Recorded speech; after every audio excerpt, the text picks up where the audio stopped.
Rian Johnson, the director and writer of Star Wars The Last Jedi, the much maligned Last Jedi. A legend to some, a troll to others, and to the majority who are of sound mind, a man-baby. In today's video, I want to discuss Rian Johnson's tactics and response to The Last Jedi on a whole, how he is now using their criticism to his advantage for his new movie, Knives Out, and ultimately, round out my thoughts on Rian Johnson, the man, the myth, the man-baby. But just before that, if you do enjoy today's video, then please do make sure you hit the like button and share the video for others. It really does go a long way to helping the channel. Not only that, if you enjoy the content, then consider subscribing for more in the future and telling YouTube you want to be notified of this moving forward by hitting the bell notification icon. Returning subscribers, please do make sure you are still subscribed, as sadly, YouTube is unsubscribing people. It is of no great shock to anyone who delves into the pop culture world that Rian Johnson isn't very well liked, primarily due to his involvement in the film The Last Jedi. Rian Johnson's filmography and history is an interesting one.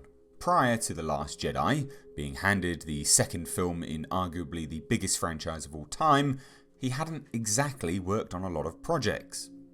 Bearing in mind, Rian Johnson was the writer and the director of the film, his directing credits were not extensive. He had directed Looper, a few episodes of Breaking Bad, and that's essentially it, nothing of note. His writing credits are even more sparse. You may have looked at his filmography, outside of what I have mentioned, or even noted specifically the Breaking Bad series, and thought to yourself, no, that's a pretty good resume. However, let's remember that Rian Johnson, as a writer, had only written Looper, of note, a movie that isn't universally well received, and those Breaking Bad episodes? No, he didn't write those. So why did Disney hire him? Why did they give him the keys to the biggest franchise of all time? Not only as director, which is clearly a key role, but as a writer, someone with little to no credits of note. Because he will toe the line? Absolutely. Because he is of a certain leaning? Again, absolutely. There is nothing standout about his resume, so it really is a head scratcher. But Disney is well known for hiring people who will toe the company line, and more recently, they are well known for firing those that disagree, those that wish to impose their own creativity on the movie. So it can be assumed that Rian Johnson was hired simply on those terms. In employment, it's generally the resume, and Rian Johnson has none.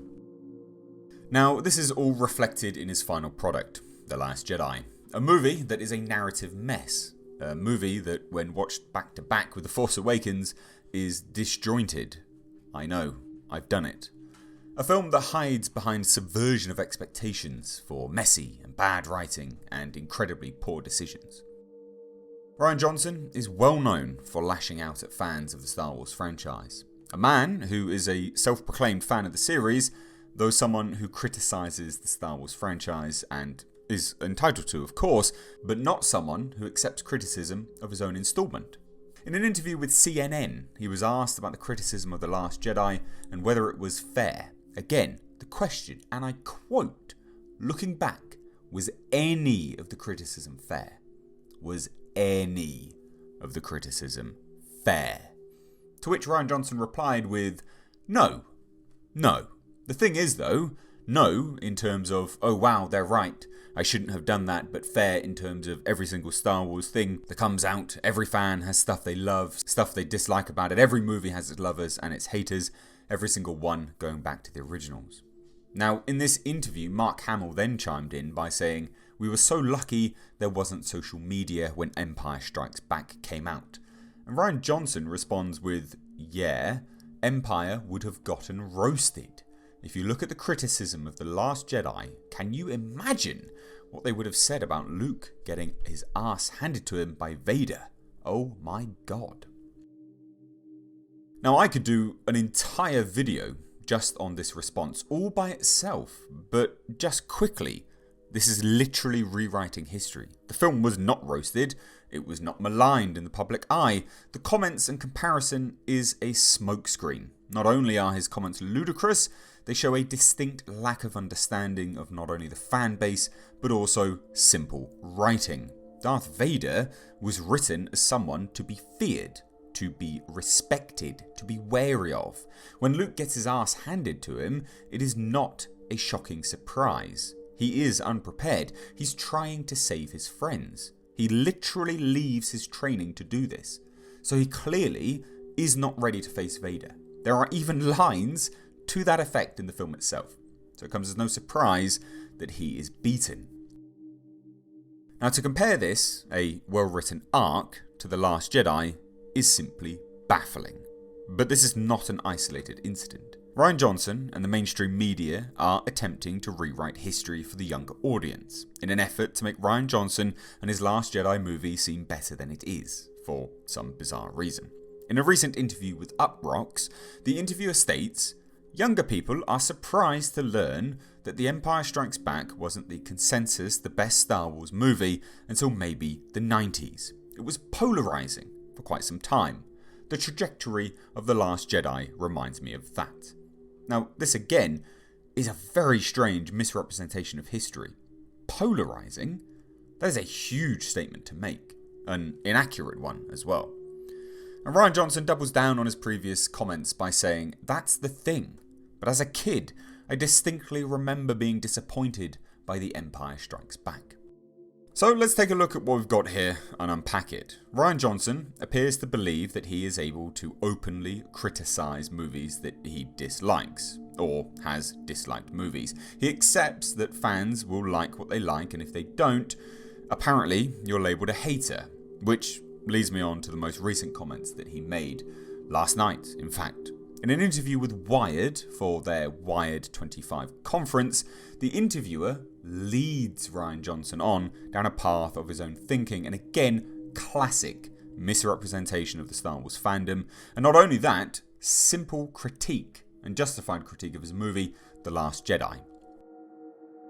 It's certainly true with Star Wars too, especially your Star Wars, which, as you say, did try to subvert some expectations. What people got out of a Star Wars movie, and you had to deal with a fandom that had a surprising response, as some fans, in general, did respond to some diversity moves in some of the choices that you made. Again, I could do a whole video unpacking this cluster of a pseudo question / brown nose / misrepresentation, but again, to simply cut to the chase, this interviewer here is attempting to say that criticism of Rian Johnson's movie is based around diversity.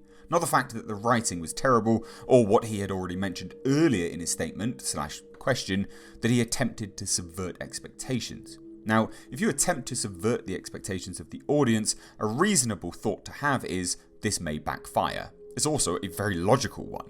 The diversity moves in Star Wars are not the predominant issue. Badly written female characters in favour of fleshed out, fully formed ones is, and that is justified. But Rian Johnson's response summarises what the majority of people think of him and his Star Wars entry. If someone is responding to diversity negatively, fuck him. Now, I have to hand it to Rian Johnson here, and I don't believe anyone has really noted this. He does actually correct the interviewer by saying, "But I also wouldn't characterise everyone that didn't like the movie. I'm not saying that's why they didn't like it."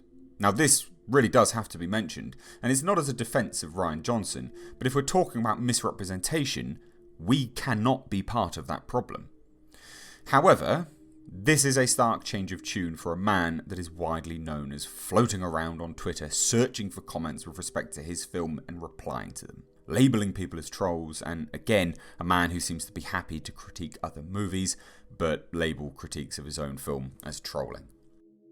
This is a professional man baby, but part of the problem is that the interviewers are bloating his behaviour, and part of the pop culture world on YouTube is people misreporting or selectively reporting. And I'm very much certain today alone you would have watched many outrage videos on how he said fuck 'em because of diversity and everyone is a troll, etc. But I'm fairly certain I'm 100% certain, in fact, you didn't hear from these same outrage merchants that he also corrected the interviewer.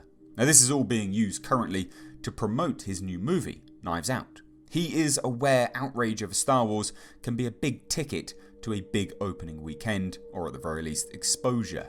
He's a lot smarter than we give him credit for. However, this is a man that simply should never have been hired by Disney, and someone with a poor resume that shouldn't have been given the writing reins to the biggest franchise of all time. But as always, please do let me know your thoughts down below in the comment section. And if you want to support the channel further, then check out my links to Patreon and social medias down below in the description box. Thanks so much for watching. I've been Mr. H. Take care.